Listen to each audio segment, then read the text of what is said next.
সোনালী ব্যাংকের খেলাপি ঋণ পরিস্থিতির আরও অবনতি হয়েছে। গত এক বছরে ব্যাংকটির খেলাপি ঋণের পরিমাণ বেড়েছে শতকরা 18%। অন্যদিকে কমেছে খেলাপি ঋণ আদায়। এই অবস্থায় উদ্বেগ জানিয়ে খেলাপি ঋণ কমিয়ে আনতে ব্যাংকটির কর্মকর্তাদের তৎপর হওয়ার পরামর্শ দিয়েছে বাংলাদেশ ব্যাংক। দেশের সবচেয়ে বড় রাষ্ট্রীয় মালিকানাধীন ব্যাংক সোনালী ব্যাংক লিমিটেড। ব্যাংকটিতে 1 লাখ কোটি টাকার বেশি আমানত রয়েছে গ্রাহকদের। তবে খেলাপি ঋণের সমস্যায় জর্জরিত সরকারের ট্রেজারি ব্যাংক হিসেবে পরিচিত এই ব্যাংকটি।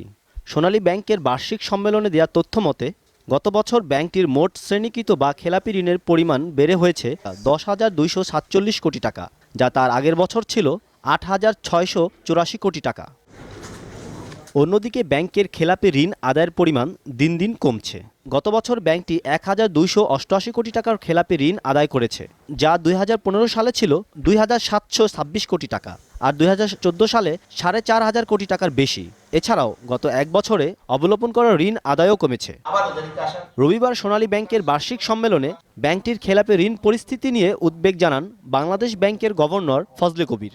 সোনালী ব্যাংকের খেলাপি ঋণের পরিমাণ ও হার অনেক বেশি, অর্থাৎ আমার মনে হয় স্টাফ লোন ব্যতীত এখন বোধহয় সেপ্টেম্বর মাসের হিসেবে প্রায় 27%, সেটাই সবচেয়ে হাইয়েস্ট। আপনারা জানেন যে অন্যান্য ব্যাংকের মধ্যে সোনালী ব্যাংকের চেয়ে কম আর কেউ নেই, তবে ন্যাশনাল অ্যাভারেজ হলো 10.34, 10.34%, যেখানে ন্যাশনাল অ্যাভারেজ সেখানে আমাদের 27% অনেক বেশি হয়ে গেছে। এবং আমার যতটুকু ধারণা, এই খেলাপি ঋণ আদায়ের ব্যাপারেও খুব আশাব্যঞ্জক চিত্র নেই। খেলাপি ঋণ আদায়ের পরিমাণ অনেক বৃদ্ধি করতে হবে। এছাড়া ব্যাংকের সুশাসন নিশ্চিত করার পাশাপাশি ঋণ প্রদানে সতর্ক থাকার পরামর্শ দেন গভর্নর। মাসুম মিয়া, দীপ্ত সংবাদ, ঢাকা।